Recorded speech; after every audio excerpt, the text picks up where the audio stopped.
Assalamualaikum warahmatullahi wabarakatuh. Halo sahabat Muje, selamat datang di Muji Talk, ruang berbagi cerita, makna dan perjalanan hidup.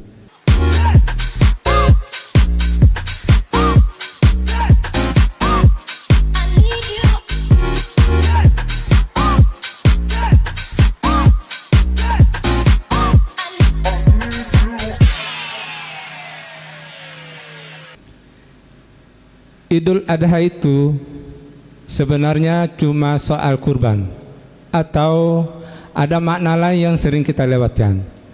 Tapi kalau kita renungkan lagi, Idul Adha sebenarnya berbicara tentang sesuatu yang jauh lebih besar, tentang keikhlasan, tentang melepaskan, dan tentang belajar menempatkan sesuatu di atas keinginan diri kita sendiri. Di episode kali ini kita akan berbincang santai tapi penuh makna tentang Idul Adha yang diawali dengan sholat Id dan penyembelihan hewan kurban. Tapi sebenarnya ada makna yang jauh lebih dalam di balik Idul Adha. Untuk lebih memahami makna Idul Adha, sudah ada bersama kita Ustadz Mput Mahfud. Sahabat Muja pasti udah tak asing lagi ya sama Ustadz Mput Mahfud ini. Assalamualaikum Ustadz, gimana kabarnya? Waalaikumsalam warahmatullahi wabarakatuh. Alhamdulillah, semangat selalu. Alhamdulillah. Pak Ustadz, kayaknya kita pertemuan udah 3 kali ya? Alhamdulillah. Alhamdulillah Rabbil Alamin. Langsung aja kali ya Ustadz. Siap. Kalau Idul Fitri kan identik dengan puasa Ramadan, tarawih dan zakat. Betul. Nah, kalau Idul Adha itu identik dengan berkurban. Betul. Boleh nggak sih Ustadz dijelasin secara sederhana sebenarnya makna Idul Adha itu apa sih Ustadz? Masya Allah. Baik sobat Muzetok yang dirahmati Allah Subhanahu Wa Taala, ini bagus sekali tema hari ini. Kenapa saya katakan bagus? Setiap Ramadan kita selalu mereview dengan namanya fikih puasa. Padahal tiap tahun ketemu kan? Yeah. Nah, begitu pula sekarang mau masuk Idul Adha, kita harus terus mengulang, mengecas. Sehingga sesuatu yang kalau diulang-ulang harapannya makin kuat, bahkan bukan hanya sekadar rutinitas dan ritual, tapi ada yang lebih dari itu. Sehingga kalau kita sederhananya betul tadi yang disampaikan itu, Idul Adha itu kok identiknya dengan kurban ya gitu. Ya secara maknanya betul, tapi ada makna yang lebih besar lagi dibanding itu gitu ya.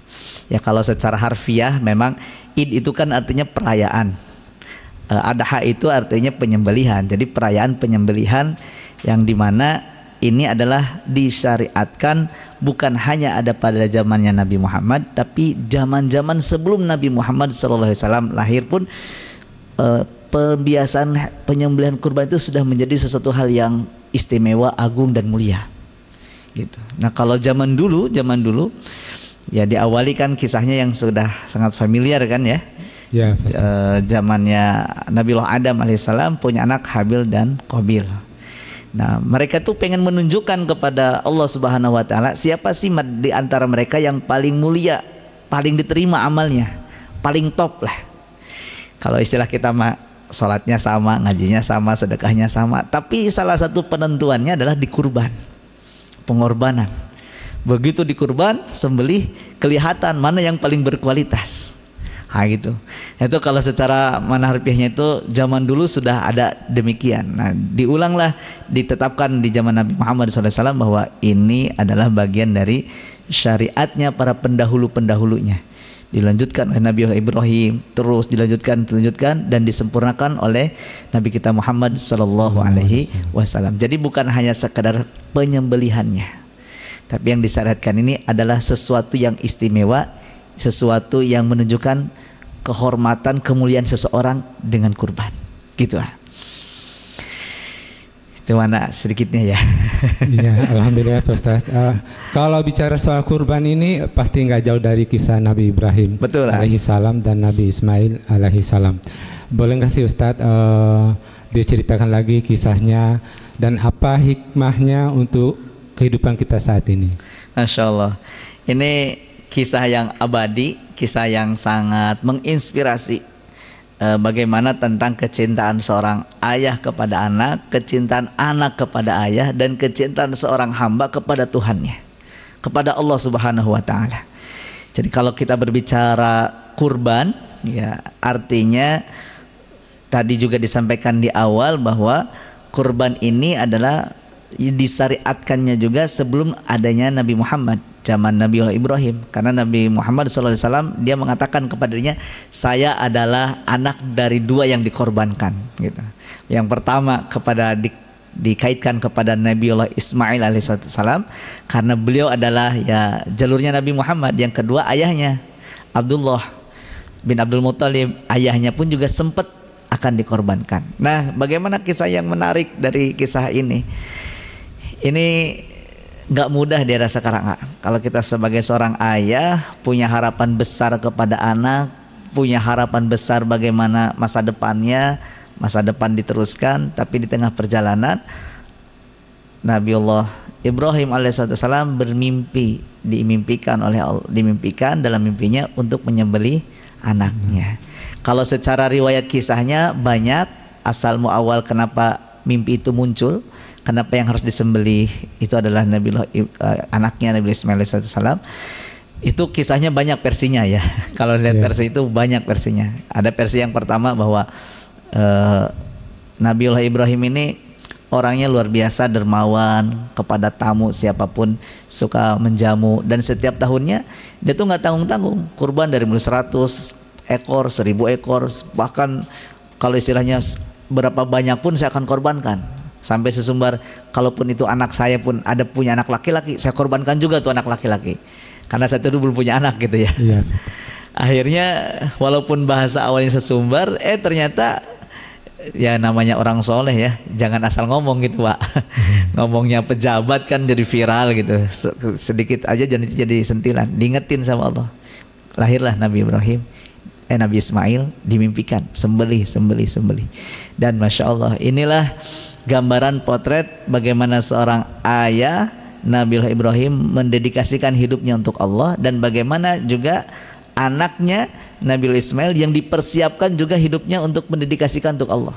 Jadi ketemu, ayahnya memang hidupnya untuk ngabdi ke Allah, anaknya pun juga disiapkan untuk ngabdi ke Allah. Begitu dalam mimpi itu, potong, sembelih anakmu, ragu benar nggak nih? Tapi kalau dilihat cara-caranya, ini wahyu Allah turun tuh modelnya begini gitu. Kan wahyu Allah tuh turunnya mereka Jibril kepada Nabi Ibrahim itu kan bentuknya macam-macam. Kayaknya benar nih wahyu perintah Allah, tapi kok masa sih melanggar syariat nyembelih orang, kan nggak mungkin. Iya. Besok mimpi lagi, Ibrahim potong anakmu. Emang ini wahyu sih, yakin saya.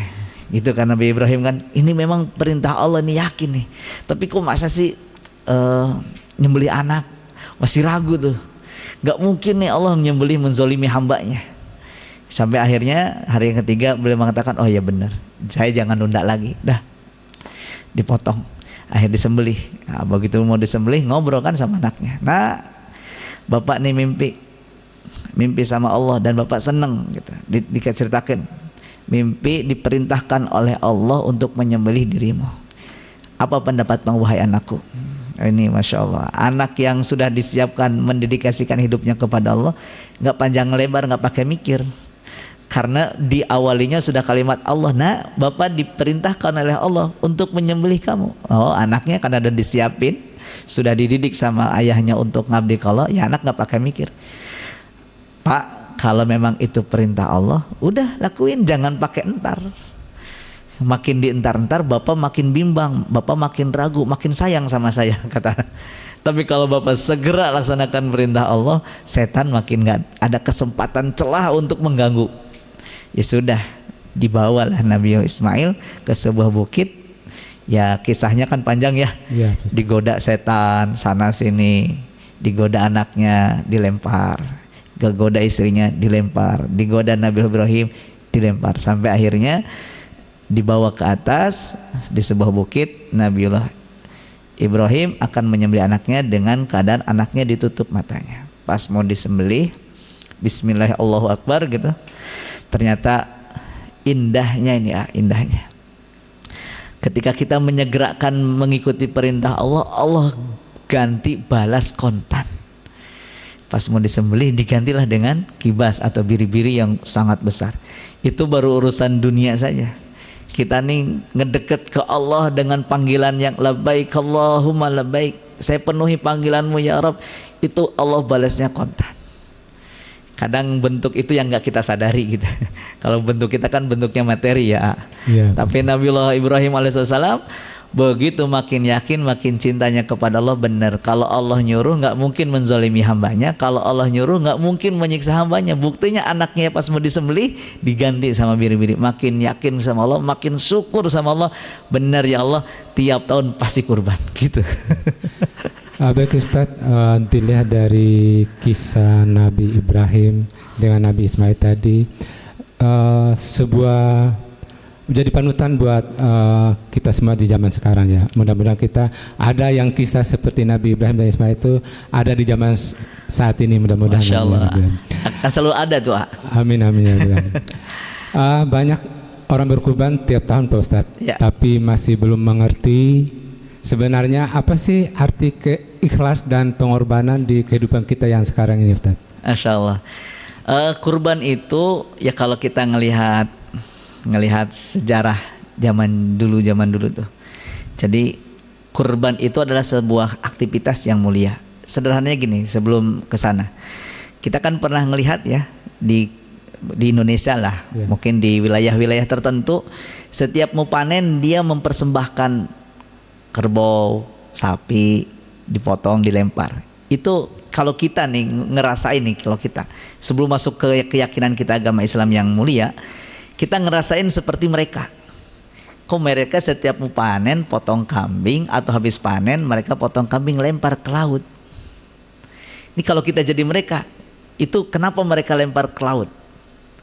Ada sebuah keyakinan di dalam diri mereka, ada sebuah kemantapan dalam diri mereka. Ini bentuk tolak bala satu. Yang kedua, ini bentuk syukur mereka.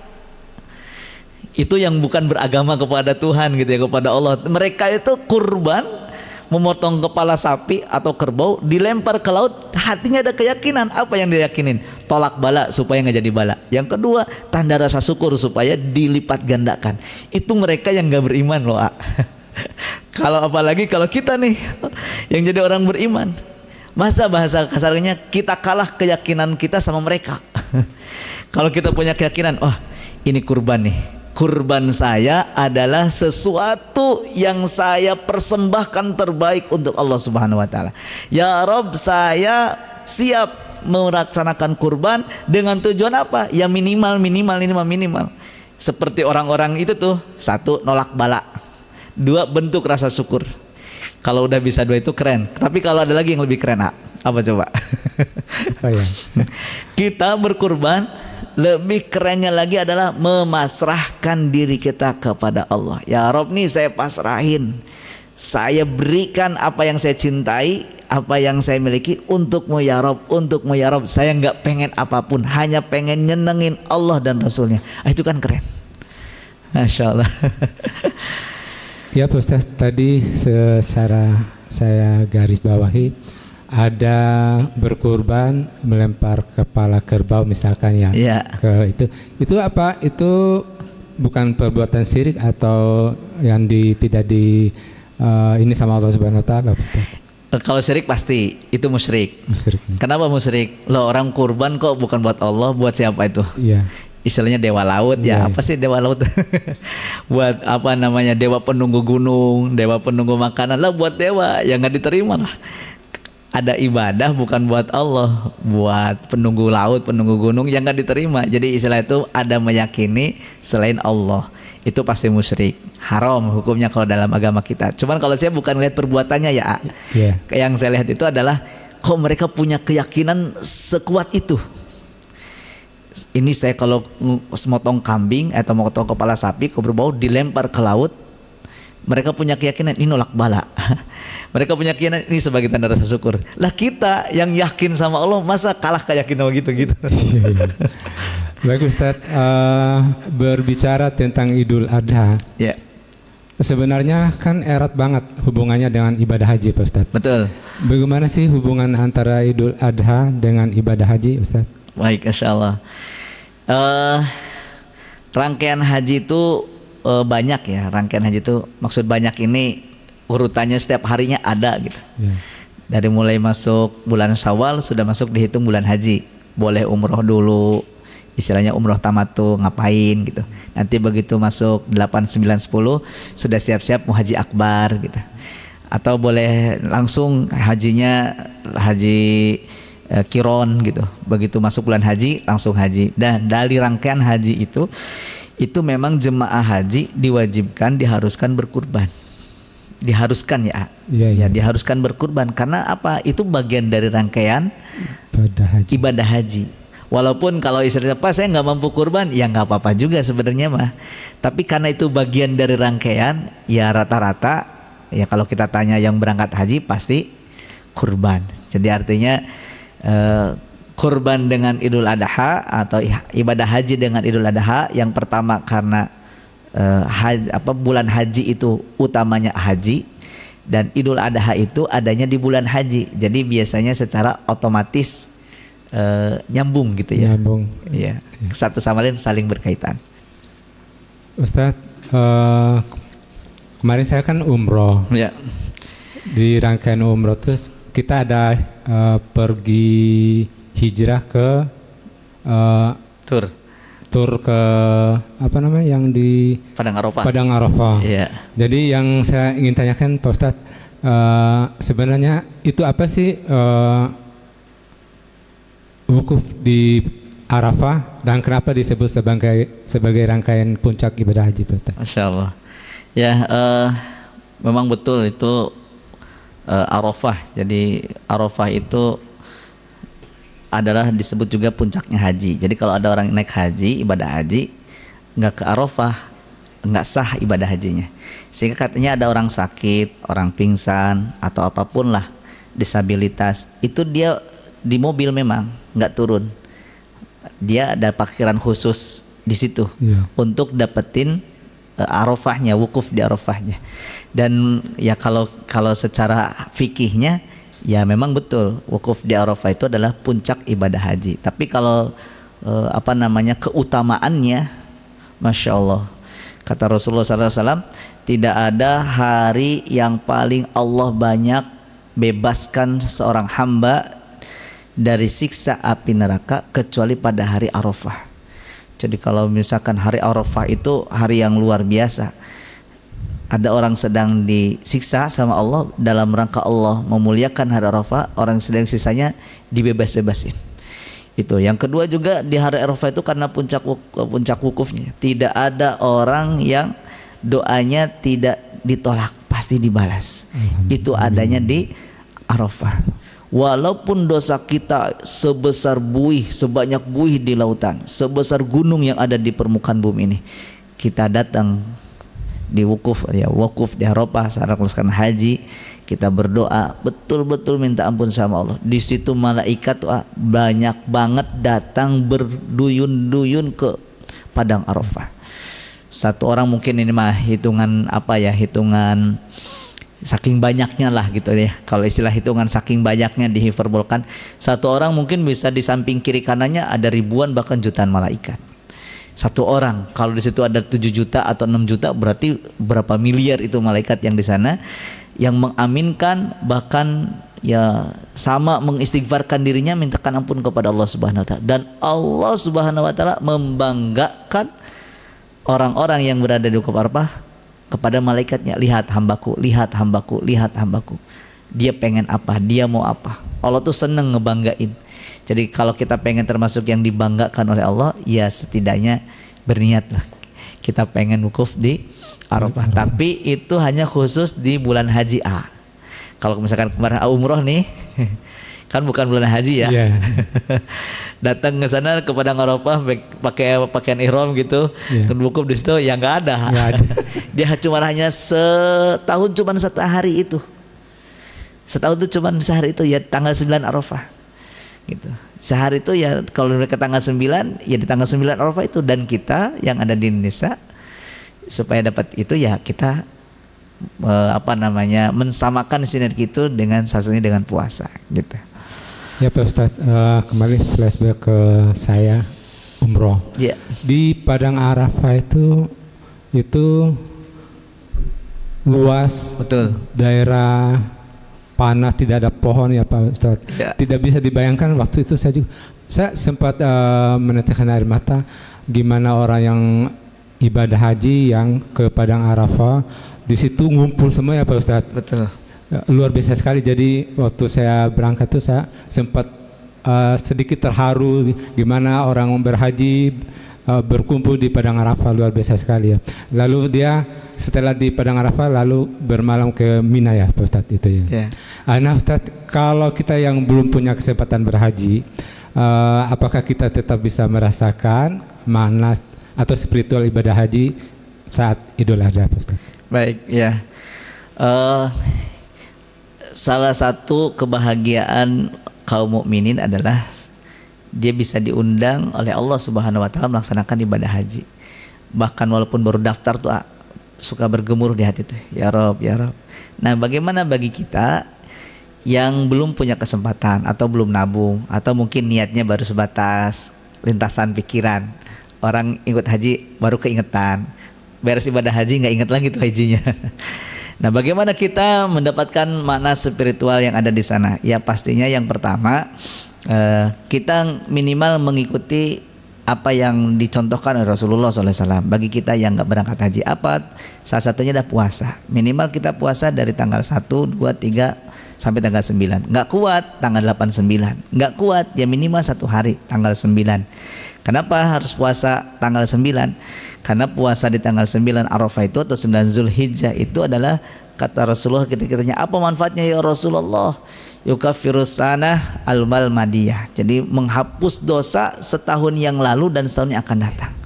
Itu tidak ada puasa yang Masya Allah keutamaannya sama kayak puasa Arafah. Nah, kita spiritual itu nyampe. Kenapa? Karena orang wukuf di Arafah pengen diampuni dosa. Nah, kita kan kesempatan untuk ke sana terbatas, belum tentu diundang juga. Kalaupun daftar ada uang belum tentu berangkat juga karena harus nunggu. Nah, gimana supaya memiliki spiritualitas yang sama? Ya melakukan amal yang memiliki keutamaan yang sama dengan wukuf di Arafah sana. Apa itu? Ya ini puasa Arafah. Pahalanya itu bisa menghapuskan dosa setahun yang akan datang dan setahun yang lalu. Masya Allah. Nah, itu spiritualitas itu yang bisa kita rasakan ya, sama dengan yang wukuf di Arafah. Apalagi yang bisa kita samakan, matchingkan dengan yang ada di sana. Itu salah satunya itu kan amalan lahir ya. Ada amalan batin. Amalan batin itu kaitannya dengan kondisi hati. Kalau orang ya tadi begitu masuk sana, walaupun bukan ibadah bulan haji ya, ziarah tur lah istilah, kalau orang umroh mah tur ke Padang Arafah. Di Padang Arafah yang terlihat itu langsung meleleh. Karena ada di hati. Kenapa ngeleleh? Karena di hati itu tiba-tiba langsung connect. Connect apa? Ini orang padahal setahun sekali banyak doa di tempat itu, minta ampun sama Allah. Kita datang ke sana kok kayak kebawa suasana itu. Artinya apa? Kita di Indonesia yang nggak kesempatan berangkat, minimal sama mengkonekkan itu. Ya Rob, sebagaimana orang-orang ibadah haji yang saat ini sedang wukuf di Arafah, hati ini pengen connect juga kayak dia ya Rob. Kalaupun belum connect, minimal kalau kita punya saudara atau teman yang sedang berangkat haji, doain dia. Ya Allah, ini orang sudah nungguin berpuluh-puluh tahun, nabungnya nggak sedikit. Dia pengen dapat ampunanmu, ampuni dia, ampuni doa. Minimal ngedoain. Itu cara mengonekkannya, walaupun banyak lah selain itu ya. Gitu. Baik Ustadz, sekarang tuh kita masuk ke hal yang sering ditanya ya Pak Ustadz, terkait berkurban. Siapa saja sih yang dianjurkan dan yang dilarang untuk berkurban Pak Ustadz? Baik, kurban kalau secara ya artinya kalau Ustadz, kurban ini buat siapa sih gitu ya? Apakah semua orang harus berkurban atau beberapa orang saja atau orang-orang tertentu saja? Kalau secara amal ibadah itu semua orang punya kesempatan yang sama. Mau yang kaya, mau yang miskin, boleh haji, boleh selama dia mampu. Boleh umroh, boleh. Boleh puasa, ya wajib kalau puasa mah ya. Boleh kurban, siapapun boleh berkurban. Cuman Rasulullah nekenin, dari setiap orang yang boleh kurban, Rasulullah nekenin, bagi siapa? Kata Rasulullah, man lahu sa'atan, siapa yang punya keluasan rezeki. Keluasan rezeki itu bukan ukurannya besar banyaknya uang yang ditabung, bukan. Tapi rezeki yang dimaksud itu, kayaknya saya makan makanya cuman sehari 2 kali, sehari sekali, besok bisa nabung nih. Nah, siapa yang punya keluasan rezeki walam yudhoh, dia nggak mau kurban, atau dia nggak tertarik pengen kurban, apa kata Rasulullah? Fala yuqribanna musallana, jangan deketin tempat sholat aku, kata Rasulullah. Artinya apa? Kalau dari sekian kaum muslimin, yang tua, yang dewasa, yang anak kecil, yang laki, yang perempuan, Rasulullah sangat menekankan, menganjurkan kepada yang punya kelebihan rezeki, gitu. Seandainya gini Pak Ustadz, misalkan saya nih tidak mampu, betul, tapi saya minjam ke orang, tapi minjam buat saya mau berkurban, tapi tidak orang tahu sih kalau saya minjam tuh buat kurban. Misalkan saya minjam buat saya mau kurban nih, gimana itu Pak Ustadz? Iya, ada 2 kondisi ya. Dua kondisi dalam artian, pertama, kondisi yang pertama secara umum ini mas, secara umum ibadah itu yang nggak dipaksakan. Mas tato antum perintah Allah sekuat anda. Amuzi kuat nggak taraweh 36 rakaat? Insya Allah kuat. Kuat berapa hari? Ya Allah, saya nggak kuat, ya udah 23 rakaat. Ya nyambung itu Pak Ustadz. Waktu saya di Lombok, di Mataram, saya ikut kakak saya tarawih di masjid di Ampenan. Itu yang imam tuh anak SD kelas 6 kalau nggak salah. Iya. Itu baca ayatnya itu 1 juz mungkin Pak Ustadz. Saking pegelnya saya pengen mundur, tapi saya udah nggak tahu tadi kalau bacanya panjang. Saya ngambil safnya di depan. Wah, cakep. Mau mundur. Halang belakang, mau diterusin pegel. Iya, akhirnya gini aja. Setelah lama, mungkin 1 jam itu, kita break untuk rakaat selanjutnya. Kita break dulu tuh, kasih kurma, disediakan kurma di masjid tuh, minum dulu, lanjut. Saya nggak masuk ke saf yang tadi, saya di belakang. Terus besoknya kata abang saya yang di Mataram, Hasbi, Cin, mau ikut lagi? Enggak kayaknya. Bagus Ustaz. Nah gitu kalau artinya kurban tuh secara umum, setiap perintah Allah tuh nggak sampai ngebebani. Hutang itu kan jadi beban. Secara umum jadi nggak boleh. Hutang itu kan beban. Nah, ada kondisi yang kedua. Kondisi yang kedua ini kan artinya tidak bisa dipukul rata. Sesuai dengan kita yang tahu diri kita. Saya itu memang niat kurban, cuman karena hari ini lagi banyak kebutuhan, bulan depan kayaknya saya dapat uang banyak. Berarti kan dia memang punya niat, walaupun hari ini atau bulan yang pas bulan hajinya dia sedang nggak punya uang, minjem. Karena dia tahu kondisinya, ya jadi beban yang pertama jadi nggak dosa, malah jadi keutamaan. Oh hebat nih, kondisinya lagi nggak stabil, tapi dia yakin bulan depannya ada, dia kurban gitu. Jadi tidak bisa dipukul rata gitu ya. Iya Ustaz. Takutnya nanti saya pengen kurban nggak ada uang, saya pinjam dulu sama tim saya. Kalau untuk hewannya, hewan apa aja sih yang bisa dijadikan hewan kurban Pak Ustaz? Ya, secara urutan ya pastinya pertama itu unta. Ya, unta, apapun jenis unta ya. Unta, yang kedua sapi atau kerbau, yang ketiga baru kambing.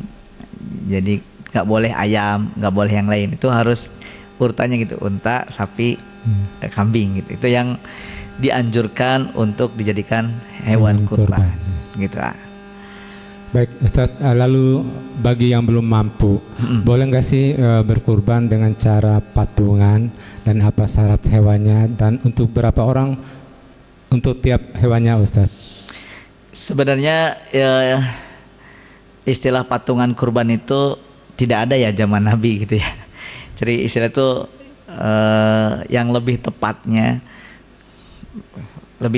itu latihan berkurban. Itu biasanya buat anak-anak SD, anak-anak yang masih sekolah. Ya misalkan ada sebuah sekolah SD, yuk kita berkurban, anak-anak dikasih patungan, satu orangnya 50.000, dapatlah satu kambing dipotong, itu patungan di situ. Tapi kalau bentuknya untuk sapi 7 orang, ya itu istilahnya kalau itu boleh, satu sapi patungan 7 orang itu boleh, karena memang sapi jatahnya buat 7 orang. Tapi kalau patungan yang tadi dimaksud satu kambing, satu sapi dikeroyok 100 orang, nah itu yang istilahnya nggak ada istilahnya gitu ya. Hanya buat latihan berkurban saja. Oh iya Pak Ustadz. Kenapa saya tanya itu kan kemarin kan di tahun yang kemarin saya ikut patungan juga Pak Ustadz. Yeah. Cuman kalau nggak boleh berarti percuma saya kemarin patungan. Tapi untuk zaman sekarang itu kan udah eranya digital dan namanya kurban online Pak Ustadz. Contohnya orang di luar daerah atau di luar negeri mengirimkan ke panitia kurban untuk dibelikan hewan kurban atas nama yang bersangkutan. Yeah. Apakah itu tetap sah dan sama maknanya Ustadz? Ya, itu kan transaksi ya. Kalau transaksi itu dimanapun sah, Pak. Mau pakai kris, transfer, online sah. Karena kurban itu bukan kaitannya dengan transaksi jual belinya, tapi lebih ke arah hewan yang dipotongnya. Iya. Selama hewan dipotongnya bentuknya kambing, sapi ataupun unta dan dipotong betul, yaitu sah, gitu. Ya walaupun tanda kutipnya gini, tanda kutipnya. Ya ini mah oknum aja, contoh oknum ya. Hewan kurban berat 500 kilo, harga 15 juta, tertarik nggak? Tertarik 15 juta 500 kilo. Yeah. Transfer lah, tapi kenyataannya pas dipotong nggak 500 kilo, cuman 200 kilo. Sah nggak kurbannya? Nggak sah kayak mungkin.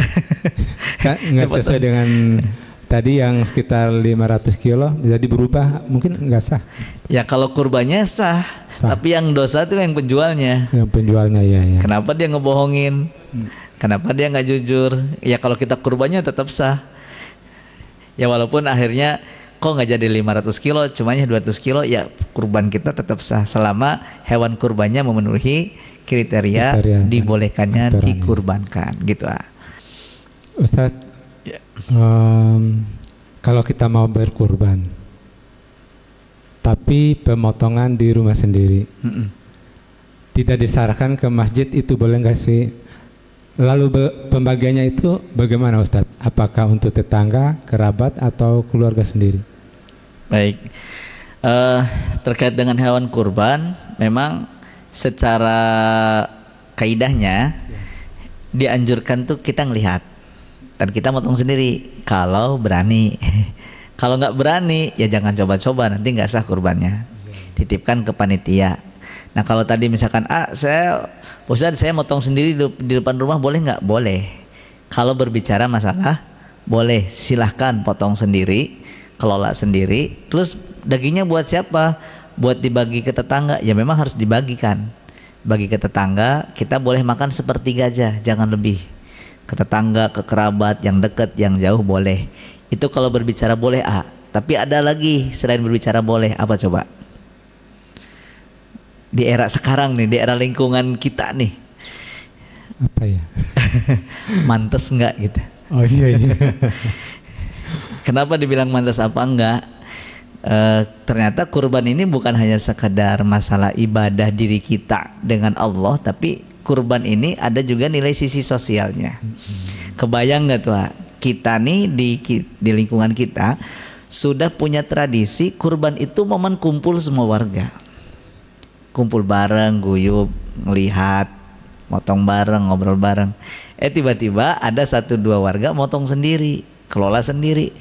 Dibilang salah? Ya enggak salah, boleh. Tapi dari sisi mantas enggak mantasnya, ya ini mah semua lingkungan enggak disamain ya. Tapi maksud saya asal ngerasa gimana gitu, kok dia beda sendiri ya gitu. Ya hayulah bareng. Emang Ada apa kalau disatuin dengan masjid, dengan musola? Kenapa harus di rumah? Mending kalau di rumahnya habis itu dibersihinnya rapi. Kalau enggak gitu. Itu lebih sisi ke arah mantesnya aja. Jadi kalau istilah beramal tuh ada amal yang sah, ada yang lebih bukan hanya sekedar sah tapi lebih manfaat dan lebih mantes gitu. Gitu Kalau mantes ukurannya kebiasaan. Kalau sah ukurannya agama. Berarti lebih pantas atau lebih sahnya ke masjid ya Pak Ustaz? Iya betul. Dan image-nya juga beda kalau motong sendiri dengan digabungkan dengan di kepanitiaan di masjid ataupun di musola. Image-nya juga beda gitu. Baik Pak Ustaz. Nah ada juga nih Ustaz, kita niatkan berkurban untuk orang yang sudah meninggal. Ya. Contoh orang tua kandung atau saudara yang sudah meninggal, itu boleh nggak sih Ustaz? Ya, sangat boleh ya. Ya, para ulama membolehkan, walaupun ada beberapa yang nggak ngebolehin. Yang nggak ngebolehin itu sedikit, banyak yang ngebolehin. Kenapa boleh? Sederhananya gini, boleh nggak umroh ngebadalin umroh orang tua? Orang tua udah meninggal, boleh nggak? Boleh. Tetangga yang sudah meninggal kita badalin, boleh nggak umroh? Nggak boleh. Aku punya tetangga meninggal, saya pengen berbuat baik buat tetangga, nggak bilang-bilang, nggak apa-apa, boleh nggak? Boleh, mungkin kalau kita udah selesai dengan umroh orang tua. Ya gitu, boleh. artinya kan boleh. Haji boleh. Ya artinya yang seperti haji saja boleh, umroh saja boleh, masa giliran kurban nggak boleh? Baik. Jadi artinya itu boleh. Kenapa? Karena landasannya gini. Ada salah seorang sahabat pengen banget berbuat baik sama orang tua. Ya Rasulullah, orang tua saya sudah meninggal. Boleh nggak saya sedekah buat orang tua? Mau sedekah apa? Makanan? Boleh. Minuman? Boleh. Sedekah uang? Boleh. Sedekahmu atas nama orang tuamu itu akan ngalir pahala buat orang tuamu dan kamu pun dapat bagian. Itu sedekah. Kurban itu bagian dari sedekah. Berarti ketika kita motong hewan kurban diniatkan buat orang tua, ya berarti kan pahalanya ngalir buat orang tua. Gitu, sangat ya perbuatan yang sangat baik lah. Sangat dianjurkan gitu. Baik, Ustadz, ini kita untuk terakhir ya Ustadz. Ya. Apa pesan atau nasihat dari Pak Ustadz yang ingin disampaikan untuk sahabat Mujahid terkait Idul Adha? Baik, sahabat Amuze yang dirahmati Allah Subhanahu wa Ta'ala. Jadi ini kita naikin levelnya. Setiap orang intinya harus naik level. Jangan merasa puas berada di posisi yang sama. Contoh gini, yang belum biasa kurban, niatin kurban. Mau yang besar beban bobotnya ataupun yang kecil, udah niat kurban aja. Setahun kurban, tahun depannya kurban lagi, tahun berikutnya kurban lagi. Kalau sudah biasa, levelnya naik. Levelnya naik apa? Masukkan di dalam kurban itu, ketika kurban itu adalah bentuk pengabdian diri kita kepada Allah, masrahin apa yang kita miliki buat Allah. Ya Allah, nih saya pasrahin hewan kurban saya. Ya Allah, saya pasrahin hewan kurban saya. Sambil kebayang oleh kita, ini orang berkurban ini amalan orang-orang mulia, amalan orang-orang yang keren. Kita pengen sama seperti mereka yang mulia yang keren. Amalan para nabi, amalan orang-orang soleh, kita sama pengen kayak dia. Levelnya ya sudah selevel itu. Jadi kalau kita hanya sekedar kurban karena ngerasa punya uang, karena ngerasa nggak enak sama lain, ya level kita begitu. Tapi kalau level kita naikin levelnya, ini amalan orang soleh, masa saya nggak pengen seperti orang soleh? Ini amalan para nabi, masa saya nggak ngikutin amalannya nabi? Nah, itu yang kedua. Yang ketiga, kita naikin levelnya juga. Ada hal yang ini mah memang harus latihan dan butuh bimbingan. Kenapa? Dengan kurban ini kan aslinya nih ya, aslinya kita itu sedang mengikis kebiasaan-kebiasaan buruk yang ada dalam diri kita. Gimana sih kebiasaan buruk? Ya wabil khusus kebiasaan buruk yang sifatnya mirip hewani. Hewan itu kan selalu memperturutkan hawa nafsu. Puasa bagian menahan hawa nafsu. Nah, Allah tuh nggak pengen beres puasa Ramadan kemarin hawa nafsunya lepas liar. Kurban lebih dalam lagi. Kalau kemarin istilahnya kalau puasa mah ditahan, Kalau begitu masuk Idul Adha mah bukan hanya ditahan, disembelih. Tapi nggak mungkin kan kita nyembelih hawa nafsu kita. Maksud disembelih di sini adalah itu hanya sebatas simbol ya, simbolin bahwa kita harus jadi orang yang merdeka. Jangan terkekang oleh hawa nafsu yang memperturutkan hawa nafsu dunia. Nah itu teman-teman sahabat Amuze, maka pastikan setiap tahun ketika berkurban naik level dengan level kondisi kita masing-masing. Dan pesan terakhir buat sobat Amuze, ya mari sama-sama dukung channel Amuze ini, like, komen dan share. Mudah-mudahan ya banyak manfaatnya dan insya Allah ini bisa menjadi hal kebaikan, menambah wawasan, mencerdaskan umat dan mencerdaskan bangsa. Begitu. Baik. Demikian tadi perbincangan kita kali ini. Kita jadi lebih mengerti Idul Adha bukan cuma soal pemotongan hewan kurban, tapi juga tentang keikhlasan, pengorbanan dan makna kehidupan. Terima kasih banyak untuk Ustadz Emput Mahfud yang sudah berbagi ilmunya pada sahabat Mujitalk. Sampai ketemu di Mujitalk berikutnya. Jangan lupa ya, like, komen, dan share ke orang-orang terdekat kalian. Dan tentunya jangan lupa untuk subscribe channel Muja Yusuf Official untuk konten positif, inspiratif lainnya. Tetap tumbuh dan bersinar. Saya Muja Yusuf. Wassalamualaikum warahmatullahi wabarakatuh. Waalaikumsalam warahmatullahi wabarakatuh.